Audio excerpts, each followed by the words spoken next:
नमस्कार, मैं अशोक कुमार पांडे और स्वागत है आपका टीसीएच पर। हिंडनबर्ग मामला आने के बाद बाकी सब तो जो कुछ हो रहा है वो हो ही रहा है। आज इंडिया टुडे ने एक बड़ी शानदार खबर छापी है, एक पूरा चित्र बनाकर पेश कर दिया, आप स्क्रीन पे देख रहे होंगे, जिससे ये बिल्कुल साफ जाहिर हो रहा है कि किस तरह से सेबी की जो चीफ हैं, जो चेयरपर्सन है माधवी बुच, उनके हस्बैंड और अडानी के बीच में क्या लेना देना है, विनोद अडानी का क्या लेना देना है और किस तरह से देश के पैसे को नुकसान पहुंचाया गया है, वो सब दिख रहा है। लेकिन मजेदार बात यह है कि स्मृति ईरानी जी, जो इन सारे मामलों पर सबसे पहले कूद कर आती थी, वो चूंकि संसद में नहीं है, संसद से बाहर है, चुनाव हार गई हैं। और खास तौर पर जब उनकी ट्रोलिंग हो रही थी और उसके बाद राहुल गांधी ने एक ट्वीट करके लोगों को मना किया कि स्मृति ईरानी की ट्रोलिंग ना करें, और वाकई उसके बाद स्मृति ईरानी की ट्रोलिंग रुक गई। उसके बाद से यह दिख रहा है कि स्मृति ईरानी जी थोड़ी शांत है, लेकिन कंगना राणावत लगता है उनकी जगह लेने के लिए बिल्कुल बेचैन है, बेकरार है, पागल है, दीवानी है।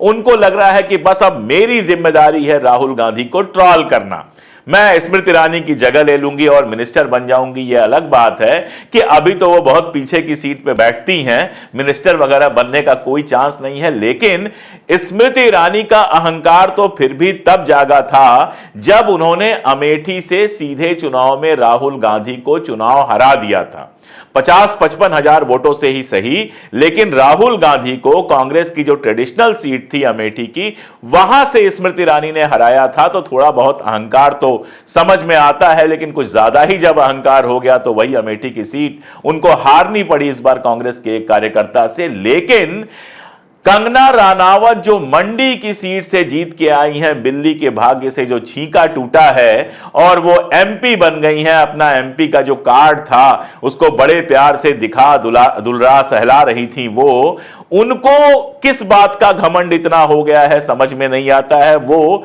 एक ट्वीट करती हैं हिंडनबर्ग रिपोर्ट आने के बाद, जो बवाल मचा। राहुल गांधी आप जानते हैं वो इकलौते नेता हैं पक्ष और विपक्ष के, जो पहले दिन से यह कह रहे हैं कि अडानी गोलमाल कर रहा है, अडानी को फायदा पहुंचाने के लिए सरकार गोलमाल कर रही है, सेबी पर सवाल उठा रहे हैं। और चूंकि बेहद पढ़े लिखे नेता हैं राहुल गांधी, टेक्निकलिटीज को समझते हैं, तो बहुत डिटेल में समझा रहे थे शुरू से कि अडानी कैसे गड़बड़ कर रहा है। इसलिए हिंडनबर्ग रिपोर्ट जब आई तो राहुल गांधी को निशाना बनाना जरूरी समझा आईटी सेल के ट्रॉल्स ने, और उनकी लीडरशिप करने के लिए आई कंगना राणावत। ये अलग बात है कि राहुल गांधी को ट्रॉल जिस समय वो कर रही हैं, उस समय राहुल गांधी की दादी का भेष बनाए हुए, इंदिरा गांधी के भेष में उनका जो चित्र है वो उनका डीपी है।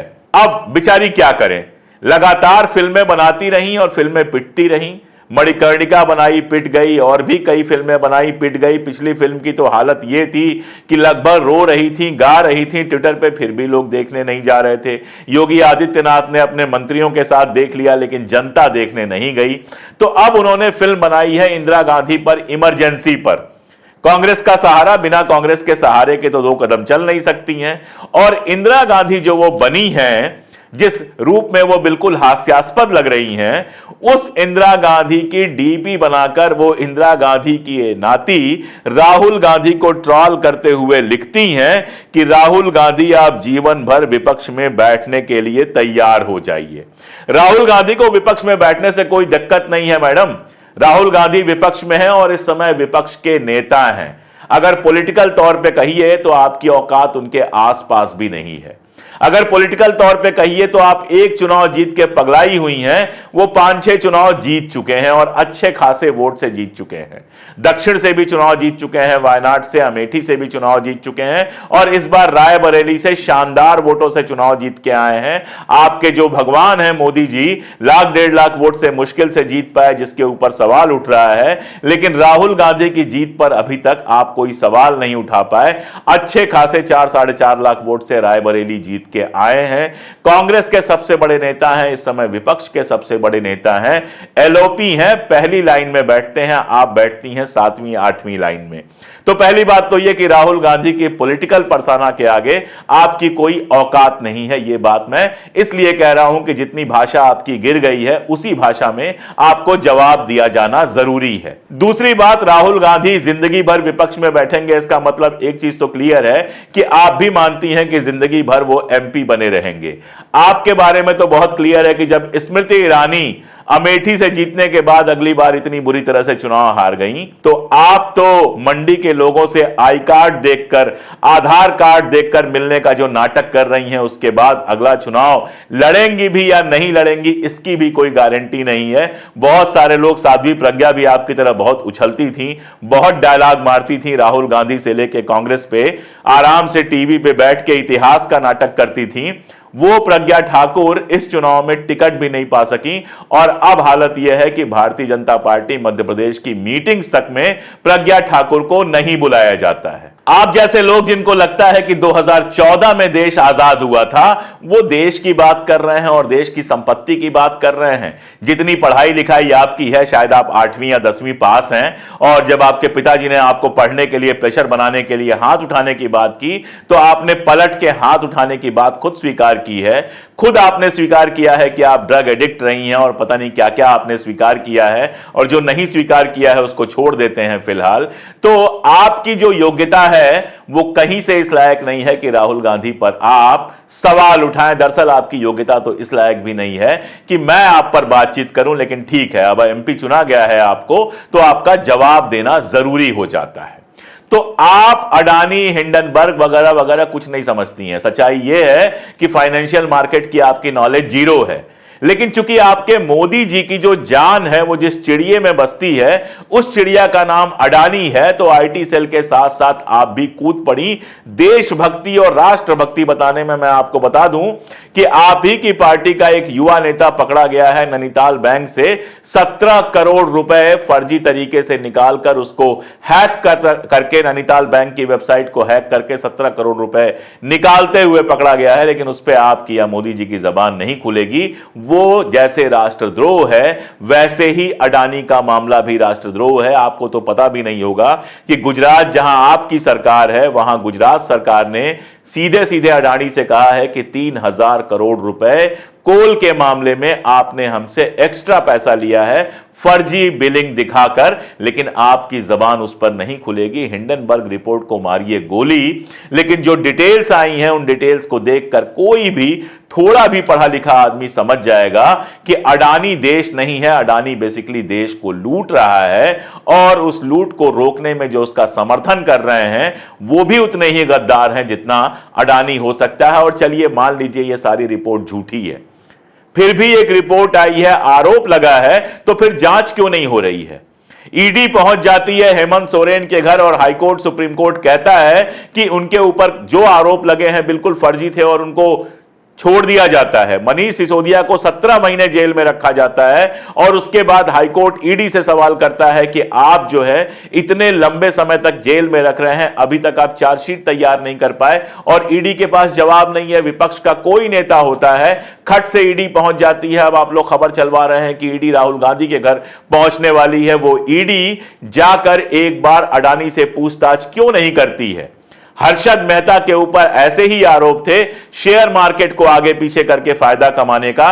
1 साल के अंदर हर्षद मेहता जेल के पीछे था, जेल की सलाखों के पीछे था। लेकिन वही आरोप जब आपके अडानी पर लग रहे हैं तो कोई जांच क्यों नहीं हो रहा है? कोई सवाल इस सवाल का जवाब देगा कि आखिर ऐसा क्या है कि सारे एयरपोर्ट अडानी को, सारे पोर्ट अडानी को, रेलवे स्टेशन अडानी को, सारा कुछ अडानी को सौंपा जा रहा है। और स्थिति यह है कि दुनिया भर में जो व्हील चेयर मुफ्त दी जाती है, उस व्हील चेयर के भी पैसे लखनऊ एयरपोर्ट पर अडानी वसूल रहा है। लेकिन आप लोगों के लिए अडानी राष्ट्रभक्ति का सबूत है, क्योंकि आपके मालिक अडानी की जहाजों में घूमते हुए पाए जाते हैं। तो ये तो हैं कंगना जी, और दूसरे हैं गिरिराज सिंह जी, जो हिंदू मीट मुसलमान मीट की बात करके अपनी मटन की दुकान का प्रमोशन करते रहते हैं। मटन खाते हुए दिखते हैं, जब तेजस्वी मछली खाते हुए दिखते हैं तो पूरे भारतीय जनता पार्टी को आग लग जाती है। लेकिन गिरिराज सिंह जब मटन खाते हुए दिखते हैं तो सारे लोग चुप हो जाते हैं। गिरिराज सिंह, जो सिर्फ इस तरह के घटिया बयानों के लिए जाने जाते हैं, वो कहते हैं राहुल गांधी शुरू से भ्रम फैलाते हैं, वे देश के दुश्मन हैं। राहुल गांधी भरम फैला रहे हैं क्योंकि आपके मालिक के ऊपर उंगली उठ गई है। अगर हिम्मत है तो जरा जांच करके देख लीजिए, या ऐसा तो नहीं है कि अडानी के जो ये अरबों खरबों के व्यापार हैं उसमें से कुछ छूटा छटका आपको भी मिल जाता है, इसलिए अडानी पर सवाल उठाते ही आप लोगों को बड़ा बुरा लग जाता है। अडानी आपकी पार्टी का अध्यक्ष है, अडानी आरएसएस का मेंबर है या अडानी मंत्री है? कौन है अडानी? अडानी एक बिजनेसमैन है ना। तो एक बिजनेसमैन पर सवाल उठता है तो एक पूरी की पूरी पॉलिटिकल पार्टी क्यों चिल्लाने लगती है? कहीं पॉलिटिकल पार्टी और बिजनेसमैन के बीच की मोहब्बत इतनी गाढ़ी तो नहीं है कि अडानी का नुकसान होगा तो उस पॉलिटिकल पार्टी का भी नुकसान हो जाएगा? आप ही लोग हैं ना जो कह रहे थे कि चुनावी बॉन्ड की स्कीम इतनी शानदार है, सब कुछ है। जब सुप्रीम कोर्ट में मामला गया और सुप्रीम कोर्ट ने फैसला दे दिया कि यह सब बाहर आना चाहिए और यह पूरी स्कीम इलीगल है, तो आप लोग खामोश हो गए। तब सुप्रीम कोर्ट आपको याद नहीं आया? सेबी ने जवाब दे दिया। सेबी ने जो जवाब दिया है उससे ही यह निकल के आया है कि बुच साहब की जो बुच है वहां पे, आपकी माधवी बुच जी जो सेबी की चेयरपर्सन है, उनके हस्बैंड का सीधा जुड़ाव अडानी की कंपनियों से है। हस्बैंड का जुड़ाव है, चेयरपर्सन वाइफ है और वाइफ ही जांच करेंगी। यह बड़ा अच्छा है कि गिरिराज सिंह का बेटा नकल में पकड़ा जाए और गिरिराज सिंह को कह दिया जाए तुम ही जांच करो, और उसके बाद कहा जाए अब तो जांच रिपोर्ट सही आ गई है इसलिए कोई बात नहीं है। शहजाद पूनावाला जो कल तक पानी पी पी कर भारतीय जनता पार्टी को गाली देता था, शहजाद पूनावाला जो कल तक पानी पी पी कर आरएसएस को कोसता था, आज दलाली में वो इतना टॉप पर है कि सवाल उठाता है कि विपक्ष क्यों इतना उत्साहित है। क्या उसे सुप्रीम कोर्ट पर भी विश्वास नहीं? हां, एकदम सुप्रीम कोर्ट पर विश्वास है। और सुप्रीम कोर्ट ने कहा था कि इलेक्टोरल बॉन्ड जो है वो पूरी स्कीम इलीगल थी। अगर आपकी सरकार में शर्म होती तो सारे देश से माफी मांगती कि एक इल्लीगल स्कीम लेकर आई और हजारों करोड़ रुपए अपने अकाउंट में, अपनी पार्टी के अकाउंट में डलवा लिए गए। आप ये कह दीजिए, हम कह देंगे हां ठीक है। सुप्रीम कोर्ट में मामला पहुंचा ही कहां ठीक से? सेबी को जांच करना था, सेबी ने जांच ही कहा गया। सारे सवाल इसी पर हैं कि सेबी जिसको जांच करना था उसकी चेयरपर्सन जो है उनका कॉन्फ्लिक्ट ऑफ इंटरेस्ट था क्योंकि उनके जो हस्बैंड थे वो अडानी से जुड़े हुए थे। इस पर मुंह क्यों सिल जाता है? दर्द होता है। इसको देश देश की बात की जाती है। अडानी क्या कोई देश है? राजीव चंद्रशेखर जो पूर्व केंद्रीय मंत्री हैं, चुनाव हार गए थे, वो कह रहे हैं कांग्रेस देश में अराजकता पैदा करने के लिए विदेशी मदद ले रही है। इसमें कौन सी विदेशी मदद है? हिंडनबर्ग जो है आखिर टाटा के खिलाफ कुछ क्यों नहीं बोलता? बिरला के खिलाफ कुछ क्यों नहीं बोलता? अंबानी के खिलाफ कुछ क्यों नहीं बोलता? देश में सैकड़ों उद्योगपति हैं, उनके खिलाफ कुछ क्यों नहीं बोलता? अगर वो अडानी पे ही पिन पॉइंट करता है तो देश में अराजकता फैलती है। अगर वो देश के सारे पूंजीपतियों के खिलाफ बोल रहा होता तो हम भी मानते कि आखिर हमारे ही देश के पूंजीपतियों के खिलाफ क्यों बोल रहा है। लेकिन हिंडनबर्ग दुनिया भर में जहां इस तरह की घटिया हरकतें हुई हैं, दुनिया भर में जहां इस तरह के फ्रॉड हुए हैं, उन पे बोलता है, और हमारे देश में वो सिर्फ अडानी पर बोल रहा है क्योंकि अडानी ने फ्रॉड किया है। अडानी साहब ने बड़ा दावा किया था कि अमेरिका में हम बाकायदा कोर्ट में लेके जाएंगे हिंडनबर्ग को, फला करेंगे, ढिमका करेंगे। मेरा सवाल ये राजीव चंद्रशेखरों, गिरिराज सिंहों, कंगना रानावतों और शहजाद पूनावालों जैसे लोगों से है कि आखिर अडानी अमेरिका की कोर्ट में हिंडनबर्ग के खिलाफ मुकदमा क्यों नहीं कर पा रहे हैं? आखिर अडानी इतने सही हैं? अगर सब कुछ सही है और हिंडनबर्ग सारा कुछ गलत बोल रहा है तो अमेरिका की कोर्ट में चले जाएं, अमेरिका की कोर्ट से फैसला हो जाएगा कौन सही है कौन गलत है। लेकिन अभी तक अडानी अमेरिका की कोर्ट में जाने की हिम्मत भी नहीं कर पाए हैं क्योंकि उनको पता है कि हिंडनबर्ग जो कह रहा है, कोर्ट जब उस पर मुहर लगा देगा तो ये लोग भी इस तरह की बातें कर ही नहीं पाएंगे। बाकी जो आपके अमीश देवगन और इस तरह के लोग हैं, क्या नाम है, सुशांत सिन्हा वगैरह टाइप के लोग हैं, इनकी तो बात ही करना बेकार है। इनके पास तो टूल किट आती है, वही इनको बकना है। लेकिन अंजना ओम कश्यप जी कभी कभी थोड़ा कायदे की बात करती हैं। उनका जब ट्वीट आता है तो हंसी आती है। उन्होंने ट्वीट किया कि जो लोग भारत में बांग्लादेश ढूंढते हैं, ओलंपिक में विनेश फोगाट के 100 ग्राम ज्यादा वजन से अयोग्य घोषित होने पर साजिश की बेतुकी अफवाहें फैलाते हैं, शेयर बाजार के लुढ़कने पर ताली ठोकते हैं, उनको अपना हेट चेक करना चाहिए। अंजना ओम कश्यप जी, मैं तो यह कहता हूं कि जो लोग बांग्लादेश में सेक्युलर देश बनाने की बात करते हैं लेकिन हिंदुस्तान के अंदर हिंदू राष्ट्र बनाने की बात करते हैं, ऐसे लोगों को अपनी सैनिटी चेक करानी चाहिए। अपने दिमागी जो मानसिक उनकी अवस्था है उसकी जांच करानी चाहिए कि वो कहीं गड़बड़ तो नहीं हो गई है। जब इस देश में हिंदू राष्ट्र की बात चलती है तो अंजना ओम कश्यप जी शांत रहती हैं, चुप रहती हैं, नहीं बोलती हैं और अक्सर तो उसके पक्ष में ही बोलती पाई जाती हैं, ऐसी बात करने वालों के पक्ष में ही बोलती पाई जाती हैं। बांग्लादेश में सेकुलरिज्म की डिमांड करती हैं। याद रखिए, जब सेकुलरिज्म टूटेगा तो वही होगा जो बांग्लादेश में हुआ है। हिंदुस्तान में अगर वो सब नहीं होता है और नहीं होगा तो वो इसलिए क्योंकि सेकुलर ताकतें इतनी मजबूत हैं कि अपने देश के अल्पसंख्यकों के लिए खतरे उठाकर भी खड़ी होती हैं। अगर बांग्लादेश में भी ऐसे लोगों की बड़ी संख्या होती तो ऐसी घटनाएं कभी नहीं होती।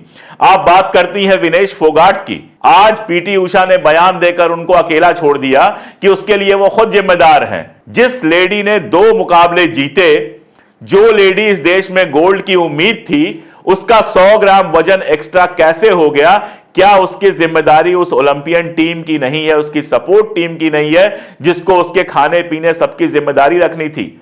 और एक सवाल और आपसे पूछ लेता हूं कि जो लोग विनेश फोगाट के अयोग्य होने पर खुशियां मना रहे थे, वो आपको कैसे लगते हैं? वो बड़े प्यारे लगते हैं आपको? अगर वो बड़े प्यारे लगते हैं और उन पर एक शब्द आपके पास बोलने के लिए नहीं है, तो फिर विनेश फोगाट के 100 ग्राम वजन ज्यादा होने के पीछे साजिश देखने वालों पर बोलने की आपको कोई नैतिक हकदारी नहीं है।